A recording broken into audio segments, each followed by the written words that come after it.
Just because we've done things a certain way for years, it doesn't mean it's right.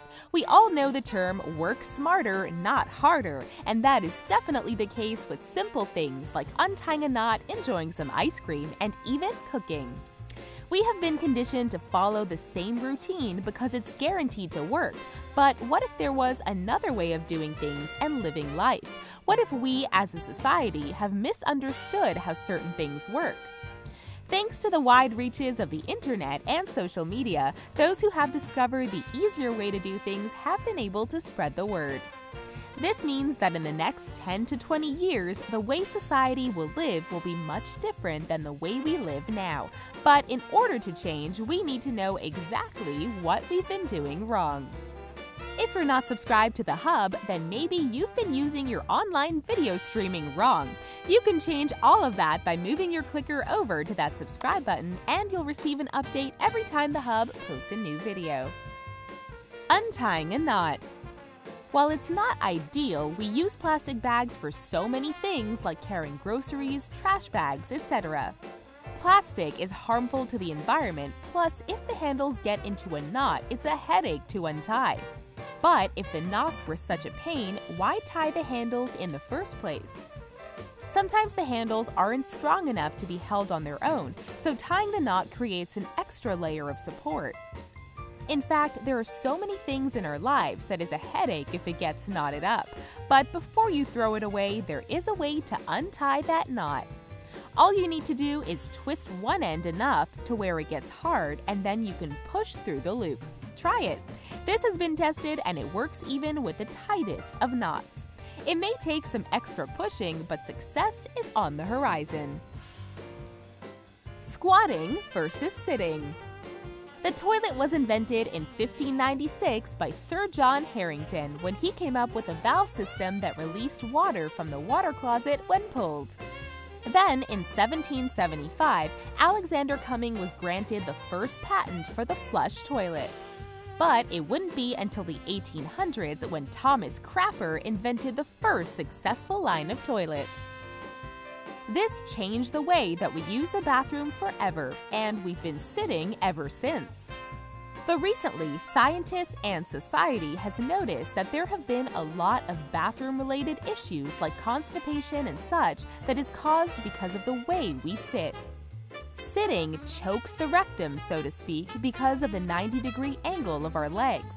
How should we be using the bathroom? Squat. It releases the choke off of your rectum and relaxes your puborectalis muscles. This makes relieving yourself a much easier process.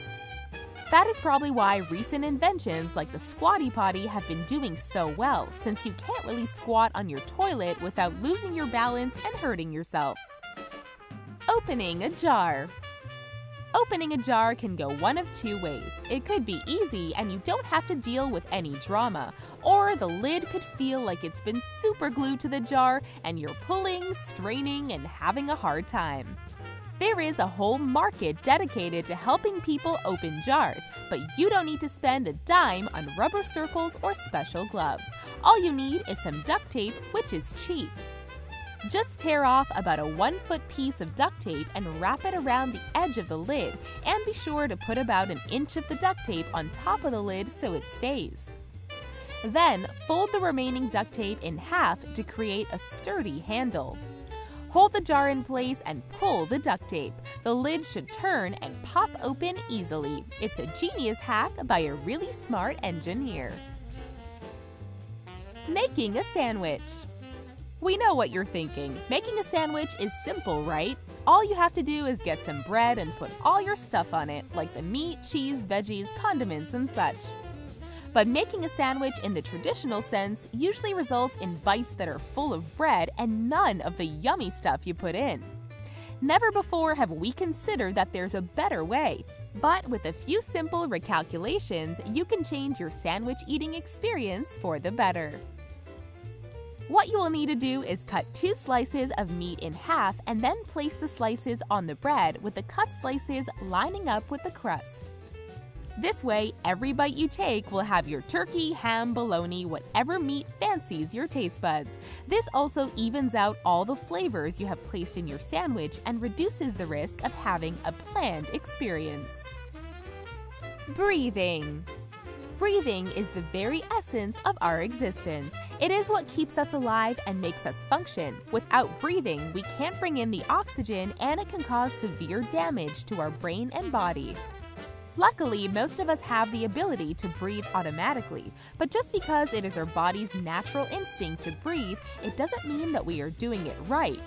In fact, most of us are doing it wrong. The majority of the world breathes in shallow breaths through the chest, which causes us to not get as much oxygen. The right way to breathe is through your abdomen, called diaphragmatic breathing, which enables you to fill up your lungs with the oxygen you need. If you're having a hard time believing this, look how singers breathe.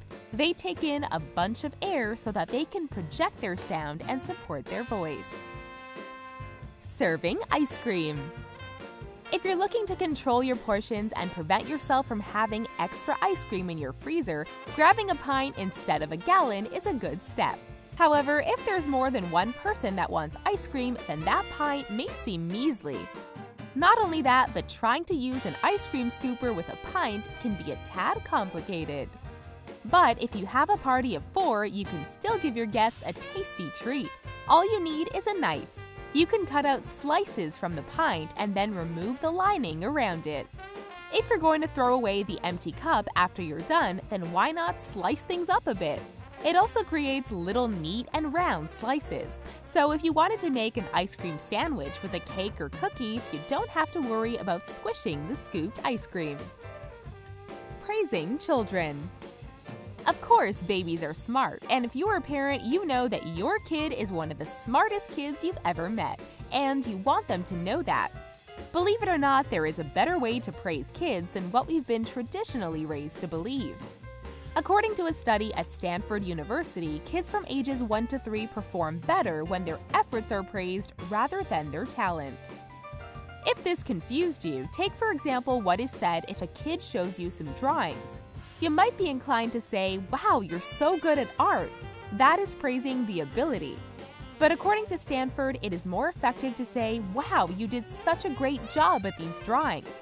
This results in kids being much more motivated and having a more positive attitude, which will make them more receptive to challenges in the subsequent 5 years of their life.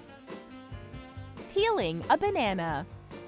Yes, there is a simple and easier way to peel a banana. It seems so simple, right? Just grab the stem and pull it back.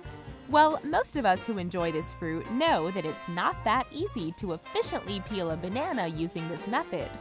But what other way is there besides slicing it up?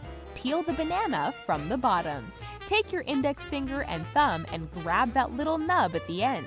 This will make the skin of the banana split, and that will result in peeling the banana easily with no issue.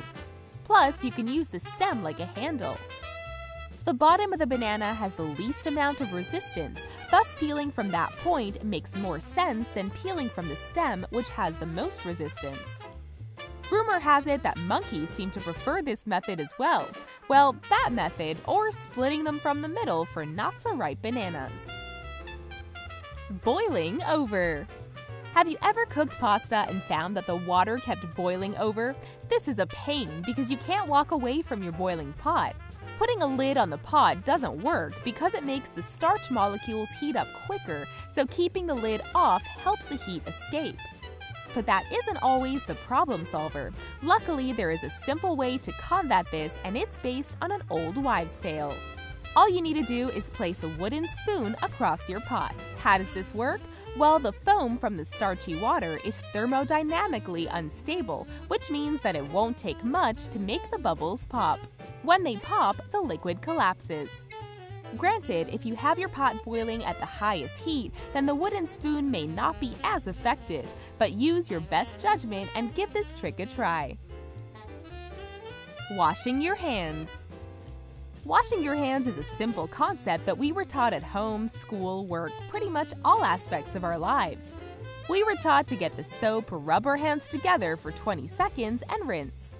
While this seems like it's the best way because everyone does it and society has been doing it for so long, we haven't even considered the thought of another way.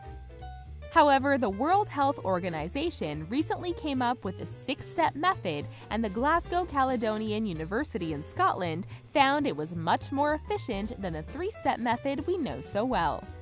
What are the 6 steps? Wet your hands, get your soap, rub your hands palm to palm, then rub your palm over your dorsum, which is the area opposite of your palm, and switch. Interlace your fingers palm to palm, backs of fingers, rub your thumbs, massage both palms with the opposite fingers, rinse and dry with a towel. We hope that this video was able to make life a bit easier for you, and let us know if you try any of these tricks out. If you enjoyed this video, then give that subscribe button a click and check out some of our other fantastic videos.